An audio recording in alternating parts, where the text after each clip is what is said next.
आज आपण एका अत्यंत गंभीर आणि धक्कादायक प्रकरणाबद्दल बोलणार आहोत. पिंपरी चिंचवड पोलिसांनी एक 25 वर्षीय तरुणाला अटक केली आहे. त्याने एआयचा वापर करून आपल्या सहकारी तरुणीची बनावट असलेले फोटो तयार केले. ते व्हायरल करण्याची धमकी दिली आणि तिचे विश्वास जिंकण्यासाठी पोलीस ठाण्यामध्ये सुद्धा मदतीचा बनाव केला. हे प्रकरण केवळ एका मुलीशी संबंधित नाहीये. मुलीच्या सुरक्षेचा मोठा प्रश्न उभा राहतोय. सुदर्शन सुनील जाधव, वय फक्त 25, मूळ गाव त्याचं वाशिमचं चाकणमध्ये. खाजगी कंपनीत काम करणारा तरुण. त्याच कंपनीत 20 वर्षाची तरुणी काम करत होती. जाधवने त्या तरुणीशी प्रेमसंबंध ठेवण्याची मागणी केली.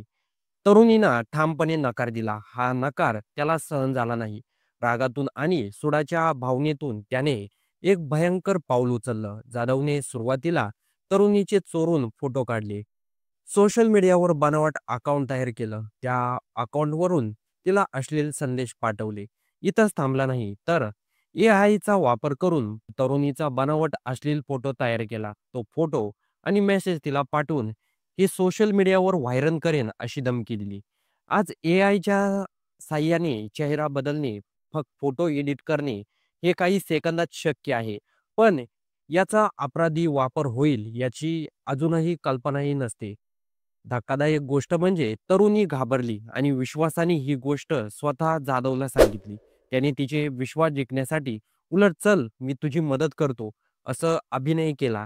तो स्वतः तिला घेऊन चिखली पोलीस ठाण्यात गेला. तक्रार दाखल करण्यात मदत केली. इथे त्याने 2 भूमिका बजावल्या: गुन्हेगार पीडितेला मदत करणारा सहकारी. बनाव काही दिवसातच टिकला नाही. पोलीस आयुक्त विनयकुमार चौबे यांनी या गुन्ह्याचं गांभीर्य लक्षात घेऊन सायबर पोलिसांना समीकरण तपासणीचे आदेश दिले. सायबर पोलिसांनी सोशल मीडिया कंपन्या आणि मोबाईल कंपन्यांकडे पत्रव्यवहार करून त्या अकाउंटच्या मागील मोबाईल क्रमांक, डिव्हाइसची माहिती मागवली. ज्या क्रमांकावरून मेसेज जात होता त्याचा मालक वेगळाच असल्याचं समोर आलं. तो व्यक्ती म्हणाला, "माझा फोन हरवला आहे. मी तक्रार केली आहे." तेव्हा पोलिसांनी आयपी ॲड्रेस ट्रेस केला. नवीन क्रमांक, नवीन डिव्हाइस यावरून शोध घेतला.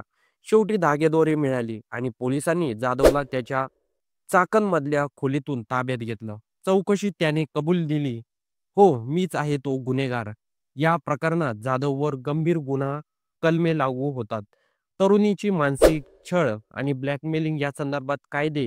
गुन्ह्यात दोषी आढळल्यास अनेक वर्षाची शिक्षा देखील त्याला होऊ शकते. एआयचा वापर करून बनावट फोटो, व्हिडिओ तयार करणे म्हणजे डीप फेक. पुढच्या काळात अशा गुन्ह्याचं प्रमाण वाढण्याची भीती आहे.